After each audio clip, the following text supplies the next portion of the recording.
Hi everyone, and welcome to the next episode of Iconic Insights Season 2. So today we are joined by Stephen Downey, and he is going to share his contractor journey to date and why mindset matters as a contractor. Hi everyone, and welcome to the next episode of Iconic Insights. So today I am joined by my co-host Sean and our very special guest Stephen. So welcome to the podcast, Stephen. Thanks very much. It's really great to be here. We appreciate you taking the time out, sir. Yes, absolutely. We were just recapping there off, I suppose, recording just before we started in terms of 4.5 years, I think, since we done a webinar with yourself. Yeah, it's mad. It's during COVID when everyone was crying out for some sort of community and to talk. So it's time flies. It surely does. It surely does. Stephen, you've probably seen a couple of episodes. We start typically by asking 10 quickfire questions that are never very quick, by the way, but we will do our best. I'm going to kick off and ask, what was your first job title? First job title. I was thinking about this. I used to work with my dad when I was about 12 years old as a, I couldn't even say apprentice electrician because I was probably below that. But I used to go out every summer and help out my dad and my brother on the building sites as an electrician. Later found out I was colourblind and I could never go into it. But that was my first. That's interesting. Yeah. You never think about that in terms of how important it obviously is. It was like, honestly, like a sliding door moment in my life. I'd got a college place in the UK. I was about to go do electrical engineering, and just by chance, at the time it was called FOSS. It was the people that looked after all your apprentices, and a guy came into the house, said to my dad, would you ever think of getting a colourblind test? And recently I actually did it with my son as well, and he's going through the book and he's, that's number whatever, 17, 27. I still to this day, I cannot. I get through the first page where it's like a green background with orange writing or something. So I was like, are you blind or not? But I'm just totally colourblind. Can't. Wow. Yeah. Crazy. And again, so important. Something that's overlooked in terms of, But I could have gone down that road and realised afterwards and not been able to get a job. So it was actually change of mind form in my leaving cert. Decided to apply for computing and ended up down in Waterford. Okay, so you're in Waterford as well? I was in Waterford, yeah. I was in Waterford myself many moons ago now. One of the best times of my life. We'll talk about that often. Okay, so learn by watching or learn by doing? Definitely by doing. Definitely by doing, yeah. I think that's big in computing, particularly. Yeah. Not speaking from experience now, but I can only imagine in terms of the step by step. Yeah, I'm the kind of person that has to work it out practically in my head. Yeah. And then so it's literally, unless I'm actually doing it, I can't, people can talk about theories till the cows come home, but I'm the kind of person that literally has to try it himself and just see work it out. Yeah, brilliant. Yeah. If you could live anywhere in the world, Stephen, where would that be? Right, it's going to be cheesy. My house. We spent we're there 18 years now, and we literally just finished the extension that we've always dreamed of. And we just have a lovely atmosphere. There's tough days sometimes of teenagers. But I just love where I live. Yeah. I love my family, so that's, definitely. That's the best news story I think you can have, isn't it? Yeah. And do you have any pets? No, we don't. No. I'm allergic to, I always tell the kids I'm allergic to dog hair. I did one of these allergy tests years ago. Yeah.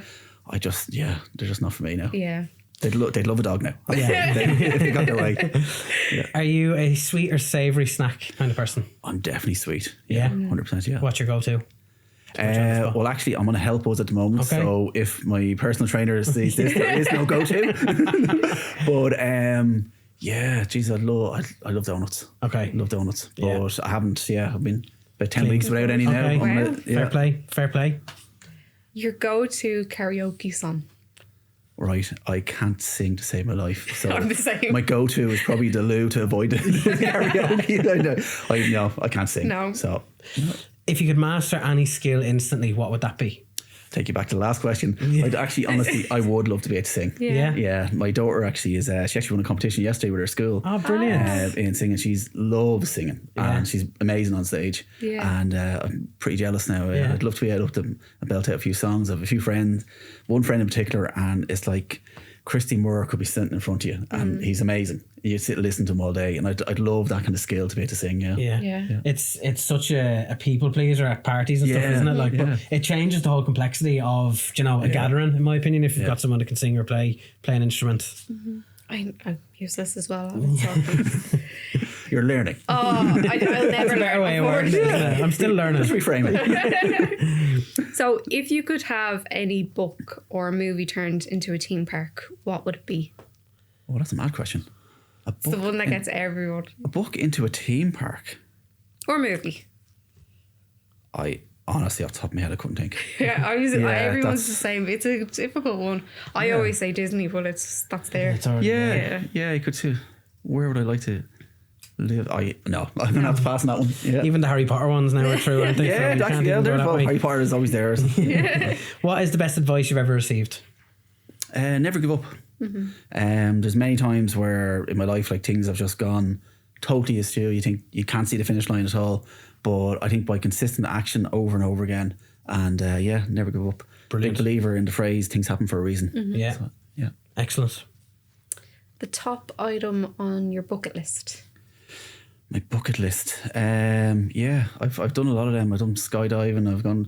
I think travel. I'd love to just travel with the family, and we were very lucky. We had relatives that were living in Melbourne there for a few years. They actually came back there a lot just recently, but as a family we went down in 2018. Travelled down to them. That was a big bucket list one. Yeah. Now we 5 of us all, a young child. I think he was 2 or 3 at the time, and we all headed off to Australia. So All hands on deck on the flight, I'm sure. definitely, yeah. Are you an early bird or a night owl? Early bird. Early bird. 100%, Yeah. Final question. So, your favourite type of music? I've such weird genres. Like I love techno. Anything from 90s dance, absolutely love it. But then I'm big into meditation. I love kind of just chill out music that you could just zone out. Yeah. So it depends on what I'm doing. Yeah. Like from the gym, it's techno all the way. Yeah. If I'm lying down on sun lounger, it's just chill out. Chill yeah. music. So I'm the same. Sean doesn't like my music. We won't taste go at into all. your genres. We won't go into I them. have lots of genres though that I love. The only person that still listens to Steps is all I'll say.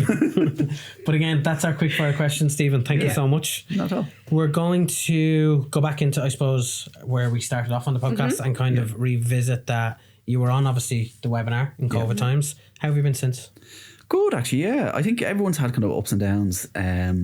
We've all had to adjust. Like, COVID has changed life, and I'd say a lot of the contractors like myself that are listening to this, like, we work from home a lot, whereas we wouldn't before. My life has changed so much from that. I've got to bring kids to school each morning. I got to be there when they're coming home in the afternoon. It's like life has changed a lot. Yeah. Definitely in that 4.5 years, it's changed a lot for me. But I'm in a great place actually now. Brilliant. Yeah. Brilliant. Great to hear. The kids coming home from school and dropping school, I think, again, similar to myself, to be honest, never appreciated the value of that until it actually became possible. Yeah. And now it's something that, even if it is only a couple of days a week, it's something that I avidly look forward to. Yeah. It's like starting off the day in the perfect way. Yeah. It's like me and my walks. Yeah. Out in the morning on my walk. And I'm Yeah. walking. Again, in fairness, you're very good for routine. Very good for routine. And I guess, can you give our listeners a bit of insight into who you are, your contracting journey, and what you're passionate about, essentially? Yeah, absolutely. So I'm a Java developer by trade, if you want to put it a different way. I graduated in college in 2000. So this is my 25th year working. I think went permanent for about the first 6 or 7 years. And then I went contracting after that. So I worked, I think the change was when I worked with one of the big fours, and I realised that I wasn't getting what I should be getting, but they were able to charge out what I would be getting. And there was a big difference here. And I said, listen, contracting is the way to go. So it's what I'm passionate about is I've had many ups and downs. I'll probably go into some of them. And life has had set some big setbacks. And I think mindset is probably one of my biggest passions. I trained as a mindfulness teacher, that's 8-9 years ago now. I just learned to kind of people talk about resilience all the time. I think it's all about just learn how to respond.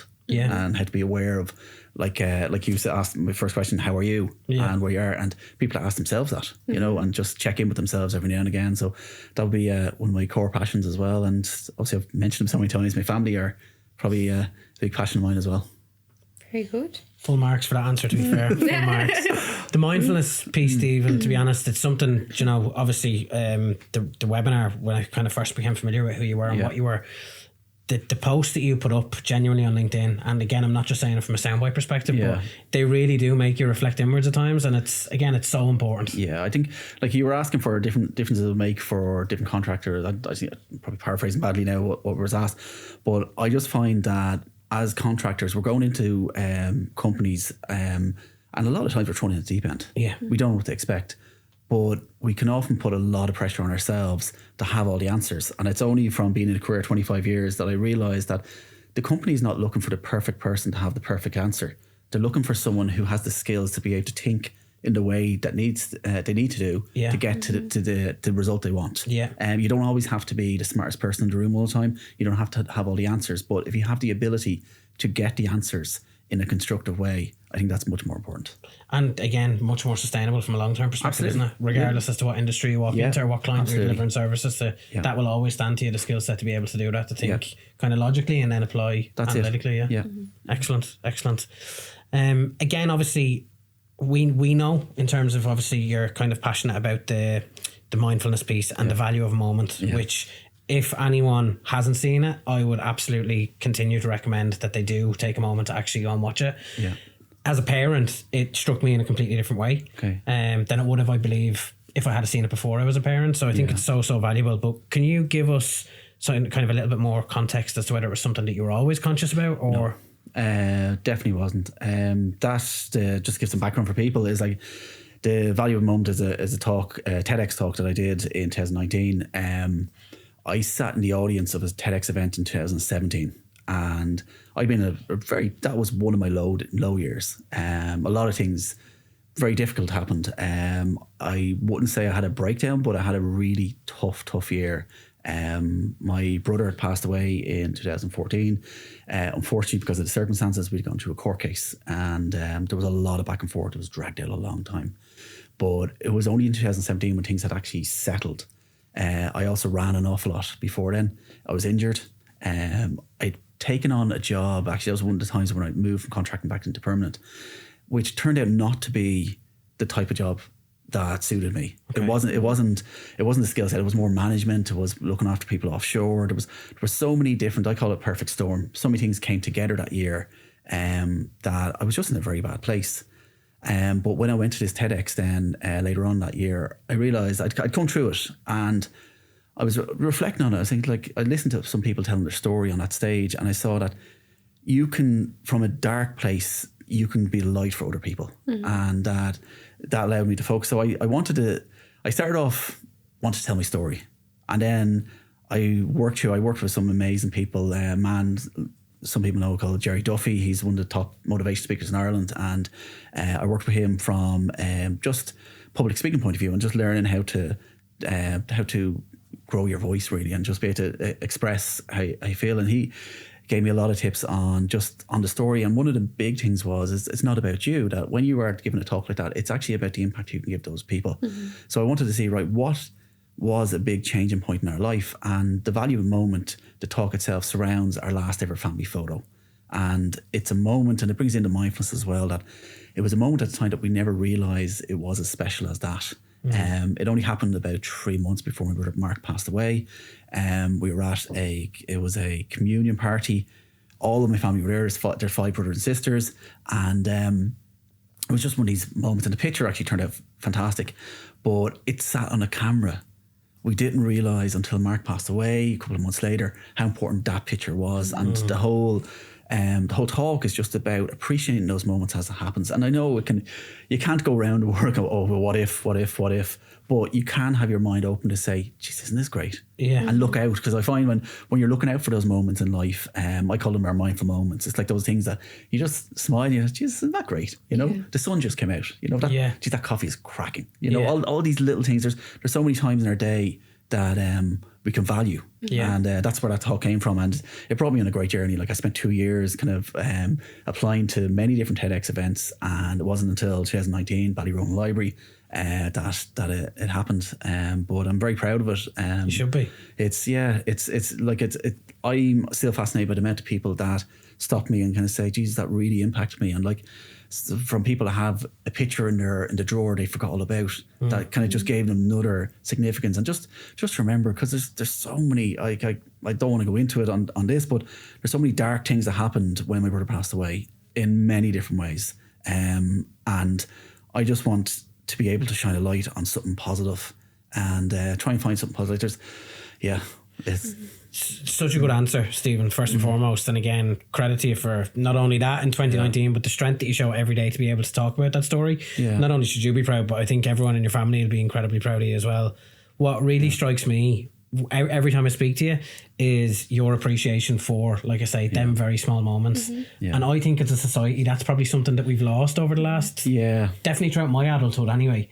Like again, appreciating a good cup of coffee, appreciating that the sun is shining, appreciating that we woke up this morning, do you know? Unfortunately, a lot of us we're going through we're getting up now. Like I said, some of us work from home still, but some of us go to or commuting, and we're on such a routine. And routine is great, but we often lose sight of what's important in life as well. When we're just literally going from day to day to day, and just pausing. Like it's like I've those little things. Like if this was happening at 11 o'clock this morning, there would be alarm interrupting it. I don't know how to turn it off on my phone. I don't want to turn it off on my phone, but 11:11 every day, I get a little reminder on my phone that says, what are you grateful for right now? You know, and it's all about just literally touching in with, where am I? And asking that question, like, how are you right now? Because how often, like, we ask other people, but we never ask ourselves. I actually think I'm really guilty of that as well. I know, sorry, I'm probably coming across you with more questions, but I'm probably going on tangents. No, but it's so valuable though, Stephen. It is. It's so valuable. And again, I'm guilty of that all the time.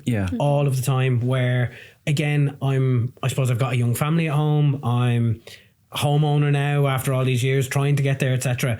And sometimes you can get so caught up in, I need to do this and I need to do this and this is pressing, I need to focus on this, and it can very quickly turn into, it's 7:30, you've got 10 minutes before the kids go to bed, and it's like, does that make you feel good? Like, and it's like, it absolutely it doesn't, and you sit there with kind of guilt afterwards. But them moments of an 11-year-old now who's my eldest, and it's like, I remember when you were 11 days old, you know, it goes so quickly where we don't take advantage of the moments that are happening around us.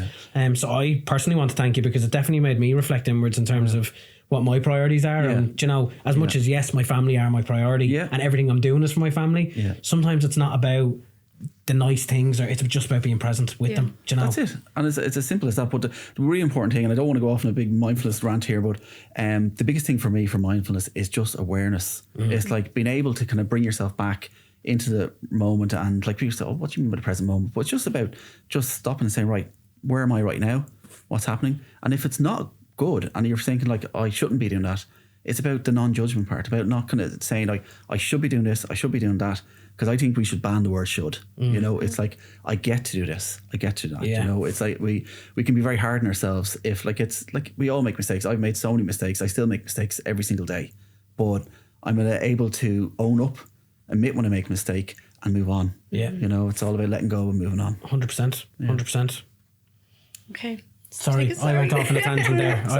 No, not at all, Stephen. Not at all. Thank you, if anything. So I guess going back to your contracting journey, just to jump into that area. So you started roughly 19 years ago.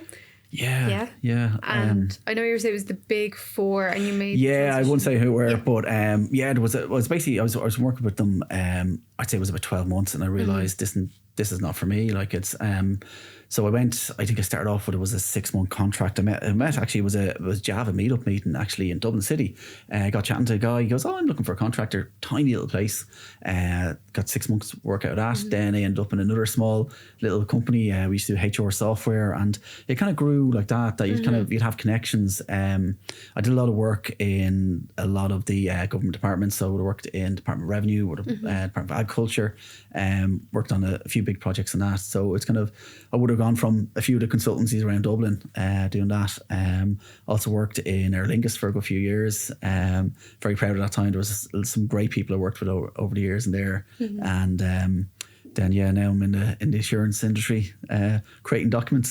So it's mad. It's like you get to see loads of different things. But I think one thing that I love about contracting, and it's what people mightn't actually think about, is that like you were asking earlier on, are you a thinker or a doer? And I'm very practical. I like to be able to implement a solution, and I like to be hands-on and program. And I like at the end of the day, I can say, right, what I created, what I worked on this week is creating X, and you can see it. Yeah. But a lot of people that are in a career 25 years, they're going, oh, just like, we must really push you in your career. What's your career goal? Let's push you into management.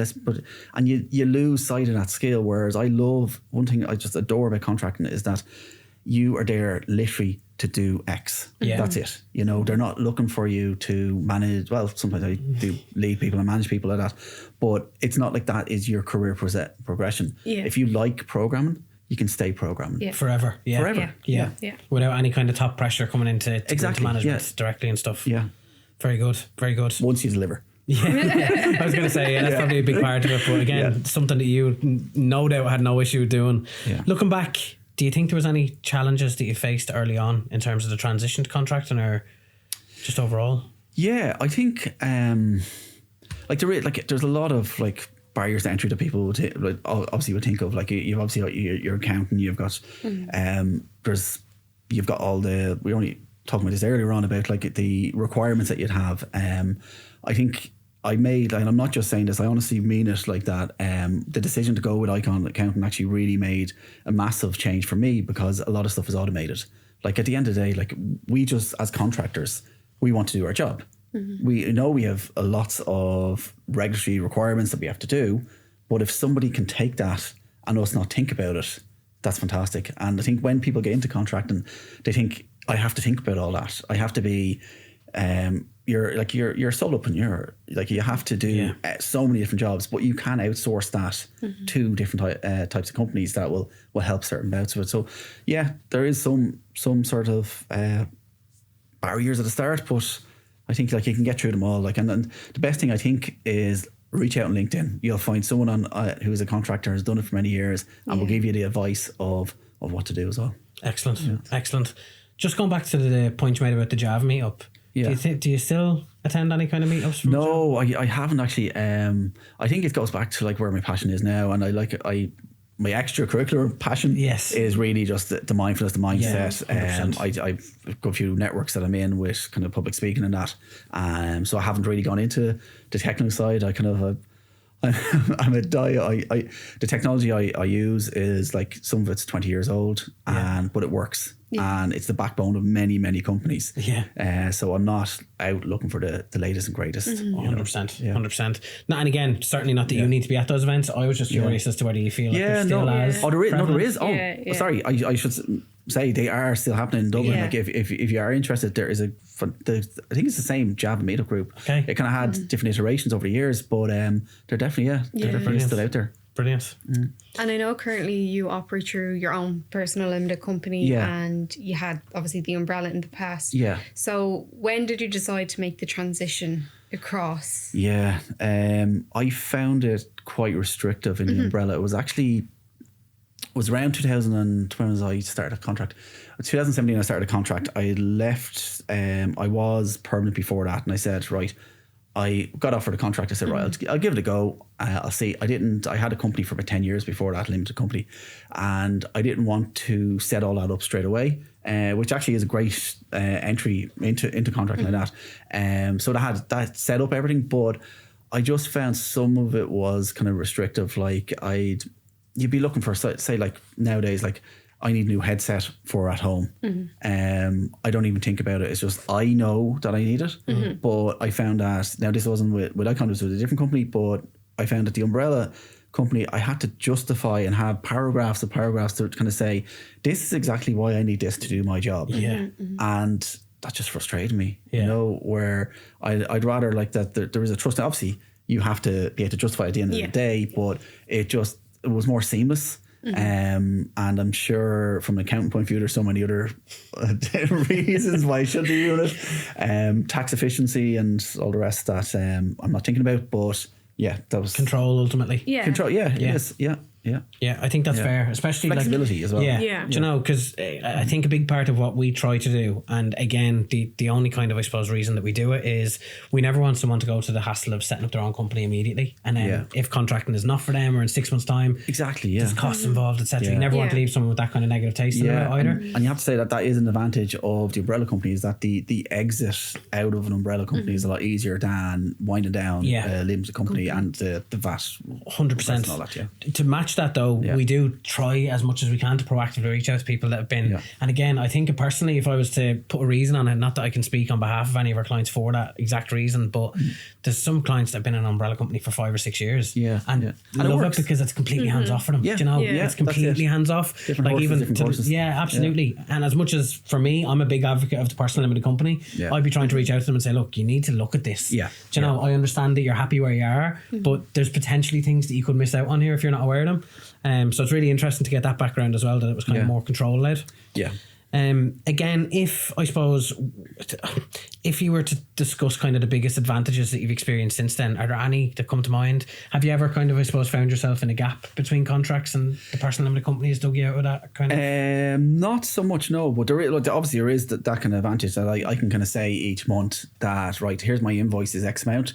I don't want to take all that this month. I'll leave that in the company for a few months. If something happens, then there is money built up in the company. As far as I know, I don't think you can do that with an umbrella company. You have to take the whole invoice. So there is those kind of advantages, right?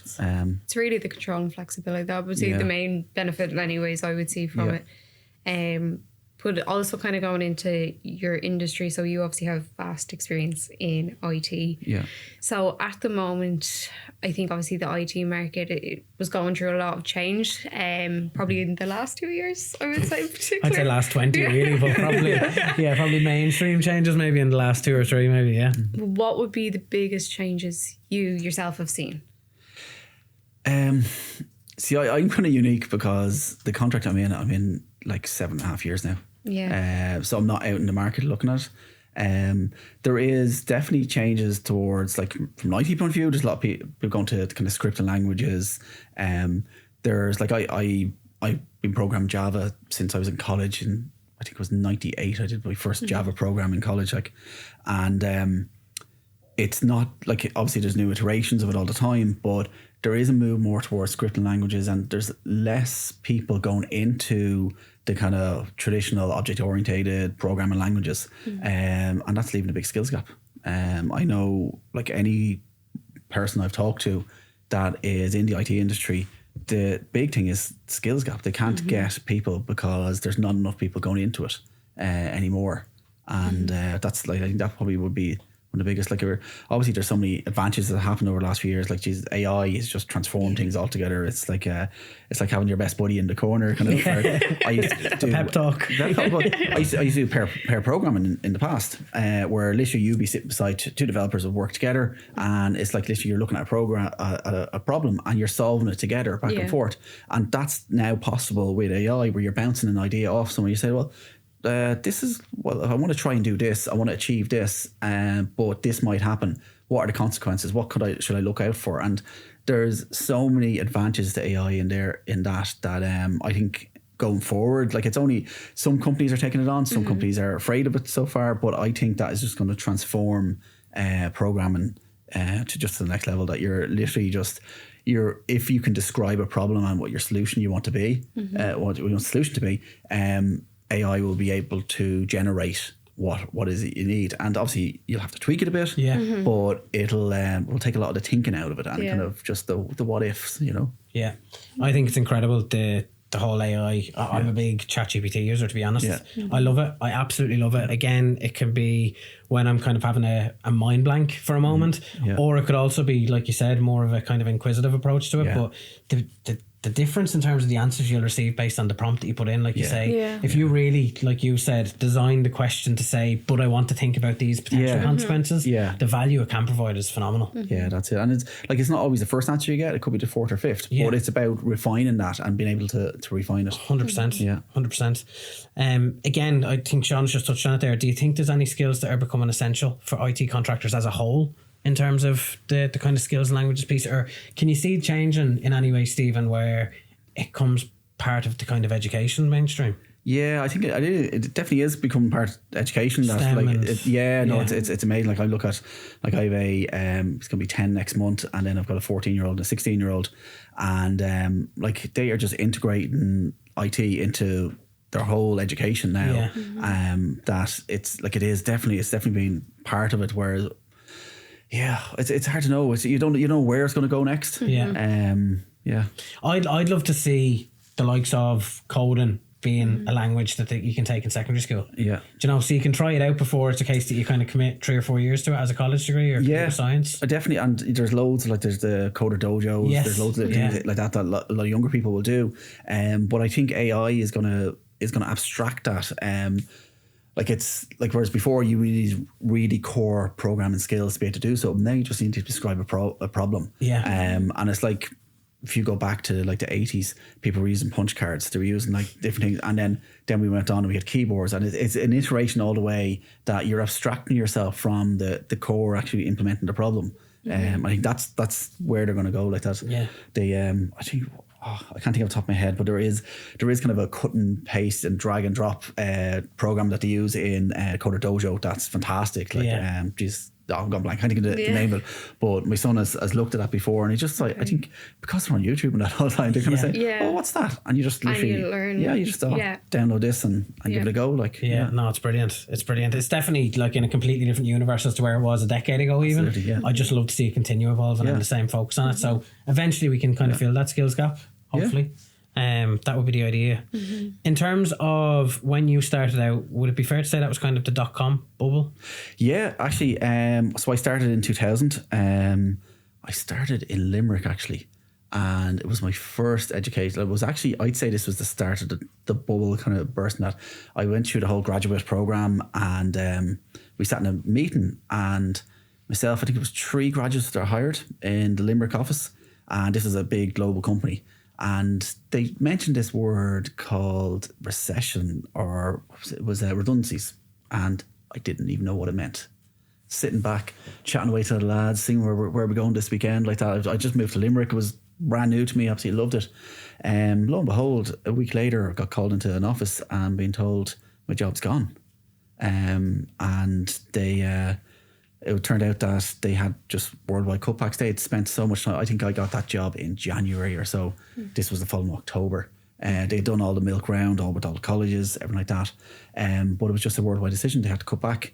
And so I went back home to Dublin and started working in Dublin ever since. I think in life, like I was saying, around the sliding door moments. You know, there's times where I could have been going in one totally different direction, and then the universe just said, "Listen, no, Stephen, let's go this way." And so I was hit by it at the very, very start. I was lucky then I got into a company called Openet Telecom. They're still going well, actually, over in Park West. And I was there for 4 years, and absolutely loved it over there. Yeah. Do you see similarities with the AI kind of, I suppose, evolution and how quickly that's happening to what you would have seen back in 2000? I think AI is just on a different scale altogether. You know, it's just the speed that you can actually generate something. Whereas whereas before you would be kind of thinking about concept and like, we might try this or try that. Whereas there's like, you literally press a button and it generates. It's the generative AI, which basically means you're generating the complexity, the program, everything like that. Yeah, no, I think this is on a scale. No, it is. People are not like it's even at infancy now. It's just going to build and build and build. Yeah. And where do you see the contracting landscape going over the next, let's say, 3 to 5 years? Because obviously it's constantly changing. It is changing. I think there's still a big skills gap. Like it's just unless there is a massive amount of people going into college that will fill in all of these permanent positions. And build up in companies like that, there's still going to be a skills gap. I think there will always be a contract market. I think companies will try to, obviously, they will try to keep away from it as much as they can. But if there's a very specific skill that they need, it just makes sense just to get them in. You know, absolutely. I think personally the skills gap, as much as, like we said, so we've touched on the fact that STEM is now massive in schools and education. It's probably going to widen based on, again, like we said, the AI piece taking off as quickly as it has. Again, I don't know what the answer is to that in terms of how do you fill that skills gap, or how do we start closing it? Will it ever? Wait and see. Yeah, wait and see. Again, appreciate the moment. Appreciate the moment that we're in. I think moving on to maybe the topic, it kind of does go into that with the skills gap and everything as well, but from the mindfulness aspect. Yeah. So a lot of contractors, let's say particularly with personal limited company, they would have gaps in between contracts, whether it be, you know, intended or just contract breaks in general. But mentally, and like, how do you prepare yourself for those downtimes, or particularly if it's unexpected, let's say? Yeah, it's a great question, actually. Really good question. I think from a financial point of view, what we were talking about earlier on is, as a contractor, you should be trying to build up. If you can't see longevity in your contract, you should be trying to build up a reserve for those kind of gaps. That will give you the more confidence, so that you're not as worried. But it's biggest thing you can do is never burn a bridge. You know, no matter what company I've been in, I can ring them up and kind of say, hey, listen, are you looking for anyone? Can contact them. And it's about building that network all the way through your career. LinkedIn's fantastic for this. So you stay in contact with people all the time.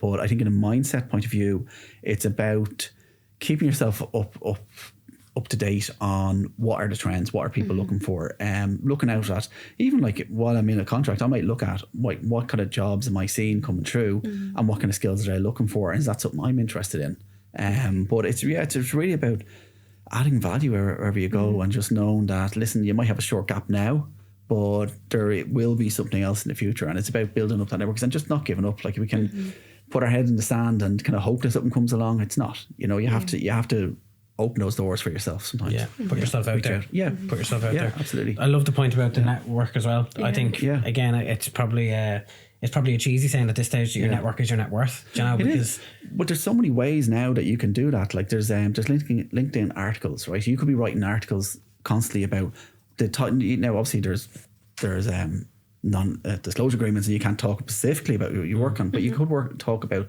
the technology you're working on, how you're using that technology to solve a problem. And by putting up articles up there, you're putting yourself out there as an expert. That people will come to you and say, hey, I'm looking for an expert in X. And it's about kind of building those. And when you have downtime, that's the times that you can write those articles, and you can also use AI to help you write those articles, you know. 100%. Like you say, there's so much opportunity now for people to be able to do that, isn't there? It really is. Absolutely. And during those breaks, so a lot of people would kind of have that, you know, self-doubt and like imposter syndrome. So how do you avoid that? I don't think you ever avoid it. It's about one great word called reframing. It's about kind of looking at, right, when you talk about imposter syndrome, it's like, oh, I'm not good enough for that. I don't have skill. And I don't think there's anyone on the planet that doesn't have that. And the biggest myth is that I'm the only one with imposter syndrome. You know, everyone thinks that it's just them.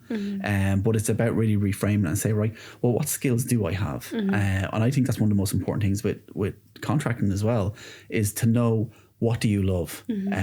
Like, I know that what I do at the moment, I absolutely love. My big thing is problem solving. I love when some testers come along, they've said, right, we expected X, it's not happening. And I'm like, well, that's weird. So you can look through the logic, you can look through the program and kind of say, right, what? And you're working out what weird scenario has happened to cause this. And like, I love that kind of thing, kind of pattern solving. That's what suits me, you know. And it's a very obscure kind of thing. It's not like, say, I do X, Y, and Z, but it's about finding, what do you actually love? And if you have that self-doubt, it's like, everybody has a skill, you know. I've worked in positions where I've realized very quickly, like when I talked about a position I had many years ago where I was in more management, I was more kind of I was handling people that were overseas more than I was actually programming and actually developing the code and solving the problems myself.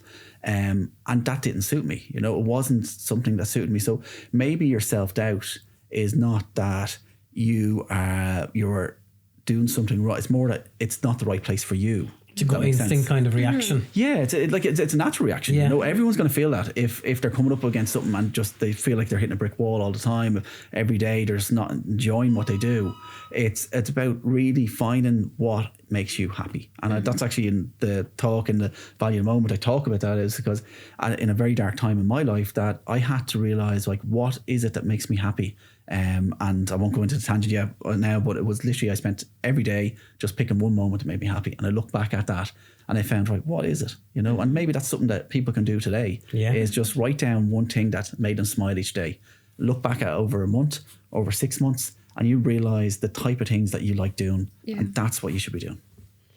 I love the complete trust that you, again, I know you mentioned at the start of the podcast that, again, you're an avid believer of everything happens for a reason. Yeah. I love how, if, again, to kind of, I suppose, answer Shauna's question there, you kind of gave me the impression that maybe it is something you should be listening to yourself. Maybe you're in the wrong place. Do you know, maybe it's not imposter syndrome at all. Yeah. Maybe it's, you know, someone trying to, or something trying to tell you that you need to look externally at this moment in time, not kind of internally as well. Yeah. Like, again, that, like one of the questions was, where have you ever kind of turned a challenge into an opportunity? That personifies that, in my opinion. Yeah, it does. Like I could go into Jesus tangents about like different contracts I've been in, where when I was in that bad place in 2017, where I knew that I wasn't the right person for a job, but I struggled on for like 9-10 months. Yeah, because I felt I couldn't let people down, and it goes back to like not having that financial backing at the time to kind of say, well, listen, I need to make a hard decision here, and sometimes making a decision is the best thing you can do. Yeah, you know, it's all about the what ifs, the kind of thinking about it and that, and I think it's making a tough decision fast, taking action. And saying like, listen, this is not going to work out for you. This is not going to work out for me. Yeah, and going forward with that. Yeah, that kind of leads into one of the other questions that we've got for you as well, Stephen. And again, I know from speaking before the podcast, like you're passionate about the people you work with, not just what you're currently working on. Yeah, is that something that you look out for when you're looking at contracts as well, in terms of the team, maybe the landscape, what you're actually going to be delivering? Yeah, it's very important. I can't go into it fully, but yeah, it is very important. There has been times where I've kind of been in a contract not too long at all. And like I kind of probably always nowadays I reflect back on that time where I waited a long time before I actually said, this is not right. Yeah. Whereas nowadays I know the signals very quickly, where I have the dread in the pit of my stomach every single day going in because what am I doing wrong today? You know, and realizing that no, this is not right for me, and but it goes back to taking those decisions. You know, I have to answer the question. Yes, I have been in contracts where I've had to stand up and say to the manager that hired me, I'm not the right person for your job. Yeah, and that's the important thing for contractors to remember as well, that it's a two-way thing. You know, people spend a lot of time hiring someone in to do the job and do the right fit, but if you are not the right fit and you know you're not the right fit yourself, there's a lot of kudos for that, to kind of stand up and say, I'm not the right person to do what you need. Yeah, and I think it's only since the work I've done on myself that I've realized that sometimes we have to make those tough decisions and kind of say, right, not for me. It's not the type of work I do. And then it goes back to not burning bridges, you know, that being able to pick up a phone call and a call and say, listen, things aren't working out. How are you getting on? Are you looking for anyone? And that's what I've done in the past. And it's worked out. Touch wood. It's worked out fairly well. It does just show the value. Do you know, again, you've personified as to why it's so important not to burn your bridges. No, it's because, again, it's natural in contracting, obviously, to make moves and switches. But I think what you said there as well, and it's something that I wouldn't have ever expected a contractor to hear, but it's so important as well that, like, yes, you have accepted a contract opportunity, but if you feel like it's not the right opportunity, if it's not the right role, it's important for yourself, I think. I think I have a big thing myself, though, that I want to be able to add value. That's one of my core things, is that wherever I am, I have to be adding value to, like, if there's a financial transaction here, I don't want to be kind of, because I've worked with people that you're going to say, oh, geez, what is going on with them? They're not doing it. And it's like, it's not the skill set that they're happy with. You know, it's not something against that person. Every person in this world has a skill set. Everyone adds value to everything. And there's so many people that put themselves down day after day, thinking that they don't add anything to the world. And it's purely because they're not in the right place. Yeah. You know, that's all it is. If they find a place where they'll add value, and there's so many people that will appreciate you out there. Yeah. No, I think that's really, really It's important. very deep now, isn't it? No, it's valuable though. It is. I always feel like I have to come away and properly have an hour reflection to myself after chatting to you, Stephen, which is it's probably needed as well. I don't know if that's a good thing or a bad No, it thing. is. It's definitely a good thing.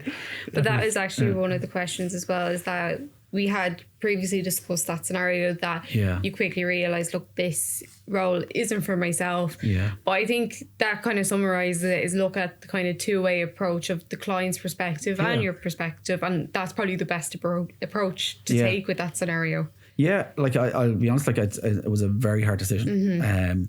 I had many sleepless nights before I did it, but I took action. It worked out very well. The client, yes, they lost a developer that they wanted at the time, but I think in the long term, I think it meant that they were able to get someone that suited the role better. 100%. Yeah. 100%. So long term, it suited you, it suited them. Yeah. But again, so many people would, I think, kind of maybe put their head in the sand at that moment. Oh, I've done it. Yeah. I've done it. And that, I think it's from putting myself in that situation where I think like it's like you can go to the extreme. It's like when I said what happened to me in 2017, where I got to that extreme where I had no choice but to leave. In that case, where I was in a very not very well, and I had to take 3-4 months off, because I had pushed myself to that extreme, and it was so hard on myself, and it was purely because I wasn't in the right place, mentally, physically, it wasn't adding value, and like I talk very openly, and I don't know, should we be giving trigger warnings about, like I'm very open about the fact that I've had some issues over the years with my mental health, and it's purely from working with the triggers, working with what works for me and what doesn't work for me, that I'm very aware when things are working, when they're not. Yeah. I think that's probably the most important skill that you have, Stephen. Yeah. Genuinely, because again, a lot of people would turn around and maybe, and look, again, I understand that everyone has their own circumstances, etc. A lot of people might have felt the same way that you felt in that role and not feeling like you're in the right place. Yeah. And sometimes the financial kind of burden it can kind of almost paralyze you from making that decision. But what I think people really need to hear is that, listen, you can't spend money when you're not here. Do you know what I mean? Your health is your wealth at the end of the day. Wealth. It is. And sometimes that has to be your first and foremost priority all the time. Yeah. I think that's another actual question ticked off perfect. as well, because it's almost like Thanks, John. Sorry. But that idea that, it's a 6-month contract, let's say, like I'll stick it out for the 6 months. Yeah. But it's like, actually look at that perspective of, it's not just the contract, like think about yourself in that position. I think that's a really good, just advice to take out of the whole. It definitely is. Like it's like I'm not saying be foolish, if you have to, like there has been contracts where I have stuck them out, and but I have been adding value there as well. But when I was very lucky to be able to make that decision, I had a backup plan. I had, and I think it's probably because I was thinking what ifs, that to have that kind of plan. But you don't, like, people think that you have to get to the very end of the contract.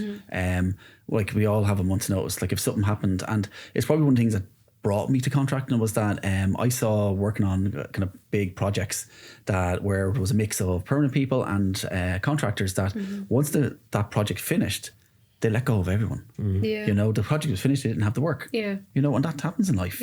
So it can work both ways. So no, very good, very good. Again, I think that probably leads us into the burnout piece. Yeah, I definitely think that's a topic, not just for contractors in particular, but professionals. And I think it's something that we kind of see like increasing nowadays. So like a lot of professionals would experience burnout, but let's say particularly with someone that has their own limited company, if they do decide to take multiple clients, that can be a high pressure situation. So what would your advice be for a professional, like if they're going kind of at that stage of high pressure and burnout? Or it depends. Like it's everyone's situation is very different. I can only give advice based on what worked for me. And I think it was really about taking time to reflect on what's important in life. And maybe you don't need to be taking on as much pressure as that. It's if things aren't working out. Like I've always been very honest. And I know that my client I have at the moment, the amount of times I've turned around and said, listen, this is not going to work. And they trust me because I'm very honest with that. And when I do push the extra mile and I do go, above and beyond to deliver something, because I can see the finish line. I can see exactly like that this is going to work. But I think when you're taking on, I'm very lucky that I've never been in a situation where I've been taking on many clients at one time and have to deliver for each one. But I think it's about meeting expectations and letting all your clients know exactly where. Like, actually, here's a great example, right?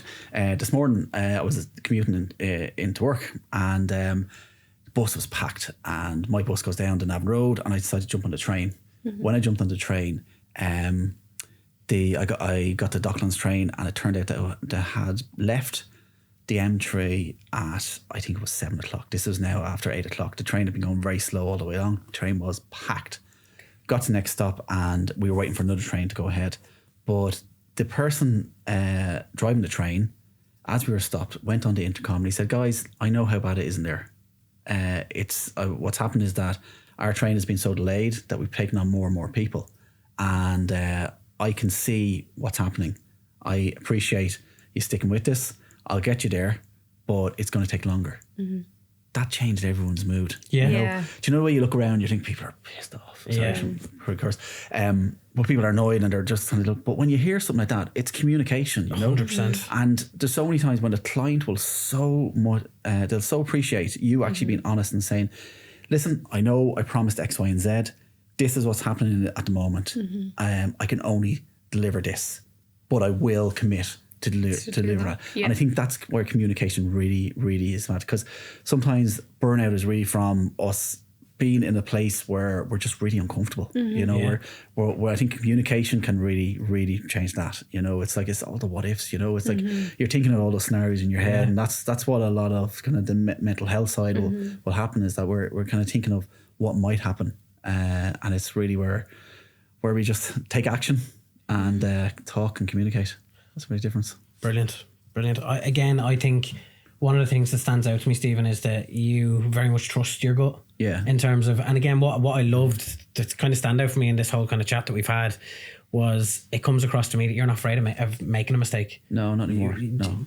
Why would you be? Do you know? And that's the kind of mentality that you share. But I'm very privileged, though, that I've been in situations where I had no choice. I won't go fully into what happened in 2017, but I literally got to a stage where I could not work anymore. I had no choice. I had so many fears, and then I realised that it wasn't the end of the world. You know, my house wasn't repossessed. Yeah. My family didn't leave me. Yeah. My friends still talk to me. You know, all these things that the what if scenarios that we have in our head, I think it's not until you go through them, and it's like the dark night of the souls, you know. It's like, but that's why I think, like, what is the absolute worst could happen? You know, it's like, and like, yeah, there could be a doomsday scenario around the corner. I could go home tonight and we'll get some crazy news, but I know that I'll be able to work through it. You know, yeah. That's so powerful, so powerful. Like, it is. It's genuinely inspiring. I think, again, I suppose your mindfulness has probably not only benefited your personal career, your personal life, but your professional career as well. I can only imagine what it's like to be around you in the workspace, you know, because I can be very annoying as well. I'm not doubting that, but again, the value that you provide, the honesty, the belief, the confidence that you have in yourself. And again, I personally think that, and I could be wrong saying this, but I think to get there professionally, it kind of needs to be influenced by personal as well. Yeah. And in terms of, you know, how passionate you are about mindset and mindfulness, they've definitely, in my opinion, they must have had a significant benefit on your professional career as well. I'm very lucky. Yeah. So, what's next for you, and how do you plan to keep continuing to grow essentially as a contractor? Yeah. As a contractor, see, I'm in my contract so long. I love what I was only chatting to someone this morning about our team, and about that we welcome anybody onto our team, and it's known as a team that's just very warm and welcoming. And because of that, I think as a contracting wise, I just love what I do. And I think I'll continue on that. From a what next point of view, like I want to expand my mindfulness, my mindset type of business and help people. I think if I had a magic wand and I had the perfect day, perfect business, I'd be helping IT companies and people with mindset. Okay. But I love what I do in writing programs, you know, so it's kind of the balance of it. So I'm kind of thinking of maybe kind of trying to create some programs or something, as online programs or something like that, or courses that I can kind of give to people and help them like that. Combine the two. But I really like what I do, you know, the way. So it's always, it's hard to kind of step away from it when you you love what you do every day. Very good. Contractor dilemma time. Yeah. Just before we wrap up, Stephen, we're going to give you one of our dilemma scenarios. I'm just going to ask you for your opinion or your advice for this particular. Okay, if that's okay. Yeah. So yes, this is a scenario from one of the clients. So I've been contracting for a few years now, but with tech, AI, and automation advancing so quickly, I'm worried about how secure my future work is. So how should I adapt my skills to stay competitive and ensure long-term success as a contractor? Yeah, I think it goes down to know what value you add. Yeah. You know, and we've talked about many times over this podcast is that knowing where your skill set is, but also bring yourself out as an expert so that people know that you are the expert in that skill set and you're the go-to person. Context, basically. That people want it. And how you do that is by building it's like LinkedIn. So it's a fantastic network that you build a rapport on there for articles and posts and just building yourself. So it's not all about what you're doing from the day to day in the actual contract, but it's what kind of skills you can grow. Like AI is going to change everything. It is definitely going to change everything, but you still need someone who can understand the problem and who can decide whether it's AI hallucinating or it's actually something really valuable and something that we need. I think human contact in there is always going to happen. You know, it's like, yes, it can automate a lot, but you still need somebody with a good skill there to make the important decisions. Definitely. I definitely agree with that. Yeah, 100%. 100%. Again, take a moment to stop and pause. It's probably, the line message to that as well. Yeah, stop every day. Yeah. I love the 11-11 thing as well. Yeah. Oh, there's loads. I'll give you another one just for a quick tip.